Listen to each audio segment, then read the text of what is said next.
Alright, what's going on, you guys? Nick here with Nick's on the Power. So I'm going to make a video about a bodybuilder who was widely considered to be the most vascular bodybuilder of the golden era. So at that time, you saw a lot of bodybuilders that were in shape, obviously. You saw a lot of bodybuilders that had vascularity. But you didn't really see bodybuilders back then that had insane vascularity like you see with a lot of guys today. Like you see guys like Jose Raymond and a lot of these super vascular guys on the circuit today. You didn't really have that back in the 1970s. So back in the 70s, you had a bodybuilder named Clint Beyerle. So Clint Beyerle was a bodybuilder who won various titles throughout the 1970s. He competed at a height of 5'10" and a weight of about 210 pounds.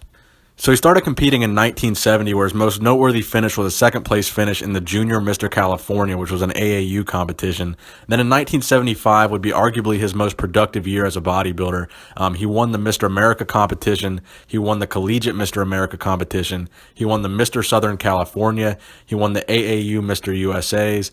And he also won the most muscular category at that same Mr. USA's that year.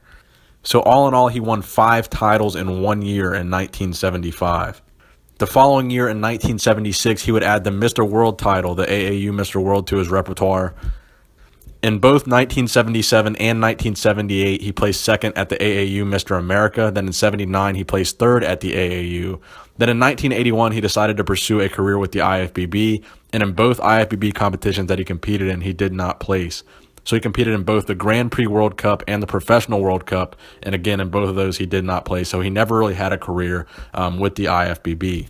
So I think that plays a big role in why a lot of people probably haven't heard of this guy and why he wasn't really that famous of a bodybuilder, because he never really was with the big league, some would call it, in the IFBB. So AAU was kind of like the amateur ranks in comparison to the IFBB, especially in the late 70s. So he really didn't get a whole lot of notoriety. He was on the cover of a couple of magazines, including Muscle Digest, Muscular Development, Bodybuilding World, and Muscle Training Illustrated.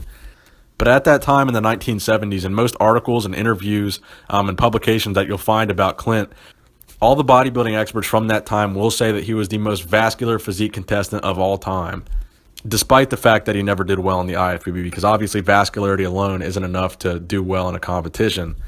But I did think he was certainly impressive enough to make a video about, because honestly, from that era, I have not seen a bodybuilder that was more vascular than Clint Beyerle. And I think he's very, very impressive in that regard. So that alone would make him worthy of a video. I think he obviously had a very strong chest and very strong delts. And the vascularity coupled with that made him a very, very formidable force in the 1970s. So I hope you guys enjoyed the video. Please give it a thumbs up if you did enjoy it. Nick Strength and Power, signing out.